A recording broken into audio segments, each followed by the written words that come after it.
ওয়েদারটা আজকে টোটালি মেঘলা একটা ওয়েদার, আর তার সঙ্গে হাওয়া দিচ্ছে, ভীষণ ঠান্ডা আজকে।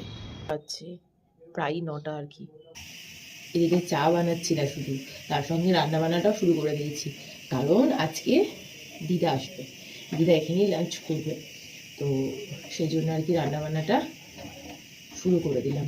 সঙ্গে মাসি ভাই সবাই আসবে, তো সঙ্গে থাকুন আর দেখতে থাকুন আজকের মেনুগুলো। আপাতত আমি চাটা খেয়ে নিই।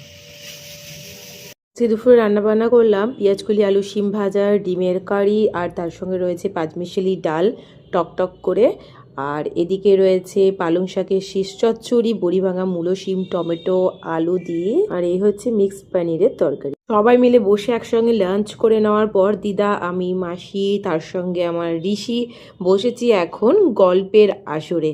আর কিছুক্ষণ পরই দিদা আবার চলে যাবে, রাত্রেবেলায় মাসির বাড়িতেই থাকবে। আর এই সোয়েটারটা সেদিন দিদার জন্য কিনে নিয়ে এসেছিলাম, তো দিদাকে পরে কেমন লাগছে সেটার জন্য দিদাকে বললাম এখনই একবার পরো, আমরা সবাই দেখবো, আর তার সঙ্গে তোমার একটা ছোট্ট করে ভিডিও ক্লিপ নেবো আর কটা ছবিও তুলে রাখবো। এসব সুন্দর মুহূর্তগুলোকে ক্যামেরাবন্দি না করে রাখলে মনটা যেন কেমন একটা খাপছাড়া খাপছাড়া মনে হয় কি যেন একটা করলাম না। কারণ এসব সুন্দর মুহূর্ত কিন্তু আমাদের কাছে চিরস্থায়ী না হলেও এই ব্লগের থ্রু বা ছোট ছোট ভিডিওর থ্রু আমরা চিরস্মরণীয় করে রাখতে পারি।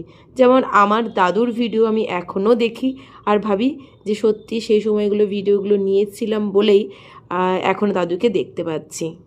একটু কলেজ ঘুরে ফিরে দিদা চলে গেল, আর আমি এদিকে ঘরে এসে চা বানিয়ে তার সঙ্গে আমার সব থেকে প্রিয় বিস্কিটটাকে নিয়ে বসেছি এখন খেতে।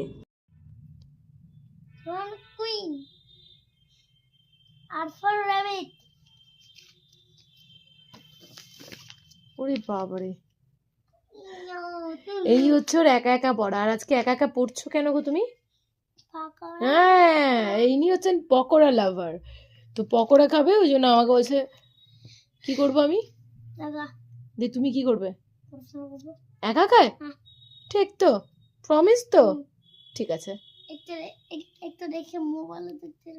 না, আমি তাহলে পকোড়া বানাতে গেলাম, তুমি কিন্তু জোরে জোরে পড়ো, আমি যেন রান্নাঘর থেকে শুনতে পাই। ঠিক আছে, পরে দেখি জোরে জোরে। আবদার পূরণ করতে ঝটপট করে বেগুন কেটে নিলাম, বেসনের ব্যাটারটাও বানিয়ে নিলাম। এবার গরম গরম পকোড়া ভেজে ঋষিকে সার্ভ করব, আর জিজ্ঞেস করব কিন্তু হ্যাঁ কেমন হয়েছে। চলুন।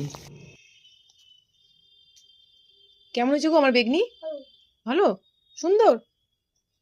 আর এদিকে আমি বসেছি মুড়ি মাখা নিয়ে, আর এদিকে ঋষির পাপা গেছে একটু গরম গরম চা বানাতে, তো ওরপর খাবো চা। ট্রেন্ডিং রিলসটা বানাবে,